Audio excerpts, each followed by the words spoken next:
Hello కుషికేం James, how are you all? ఈరోజు నేను మీ ముందుకి మనం డైలీ లైఫ్లో చూసే కేక్స్ ఫ్లఫీగా ఎందుకు ఉంటాయి, ఎలా ఉంటాయి విత్ హెల్ప్ ఆఫ్ కెమిస్ట్రీ నేర్చుకుందాం ఈరోజు.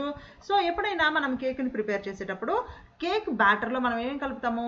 ఎగ్స్, బాగా బీట్ చేసిన ఎగ్స్ చేస్తాము. దాంతోపాటు ఫ్లోర్ వేస్తాము, అంటే పిండి వేస్తాము. దాంతోపాటు ఇంపార్టెంట్గా మర్చిపోకుండా కలిపేది ఇంకొక ఇంగ్రీడియంట్ ఉంది. అదేంటి అంటే బేకింగ్ పౌడర్. ఈ బేకింగ్ పౌడర్ అంటే ఏంటి అంటే ఇది combination of baking soda and edible acid అనమాట. ఎడిబుల్ యాసిడ్ అంటే మనకి ఫర్ ఎగ్జాంపుల్ టార్టారిక్ యాసిడ్ కూడా తీసుకోవచ్చు. సో ఈ tartaric acid and baking soda కాంబినేషన్ని మనం బేకింగ్ పౌడర్ అంటాము. బేకింగ్ సోడా కెమికల్ ఫామ్లో వచ్చేటప్పటికి మనకి NaHCO3 అనమాట.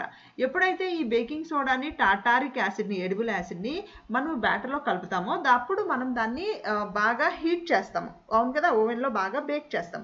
ఎప్పుడైతే ఈ సోడియం బైకార్బోనేట్ అనేది బేకింగ్ సోడాకి ఉన్న ప్రాపర్ కెమికల్ నేమ్ అనమాట. ఎప్పుడైతే దీన్ని బాగా హీట్ చేస్తామో ఇక్కడ ఉన్న CO3లో నుంచి మనకి కార్బన్ డైఆక్సైడ్ గ్యాస్ అనేది బయటకు వస్తుంది. సో మీరు కనుక కేక్లో ఉన్న పోర్స్, ఆ గ్యాప్స్ ఏవైతే ఉన్నాయో ఫ్లఫీగా ఉన్నప్పుడు గ్యాప్స్ ఉంటాయి కదా మధ్యలో, ఆ గ్యాప్స్ని మీరు గమనిస్తే అవన్నీ కూడా బబుల్స్ లాగా ఉంటాయి, రౌండ్గా ఉంటాయి. ఆ రౌండ్స్ ఏంటి అంటే కార్బన్ డైఆక్సైడ్ బయటికి రిలీజ్ అయినప్పుడు వచ్చిన గ్యాప్స్ అనమాట. సో ఎప్పుడైతే ఈ బేకింగ్ పౌడర్ యూస్ చేస్తామో ఇలా వస్తాయి.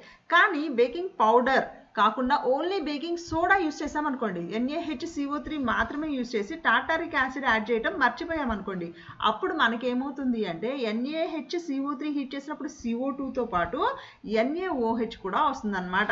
ఈ NaOH అనేది మనకి బేస్, ఈ బేస్ అనేది మనకి ఒక రకమైన చేదు టేస్ట్ అనేది వస్తుంది. సో ఆ టేస్ట్ అనేది రాకుండా ఉండడం కోసం మనం టార్టారిక్ యాసిడ్ యూస్ చేస్తామన్నమాట. అందుకని బేకింగ్ సోడా కంటే బేకింగ్ పౌడర్ని యాడ్ చేసినప్పుడు మనకి కేక్స్ చాలా ఫ్లఫీగా, టేస్టీగా కూడా వస్తాయి.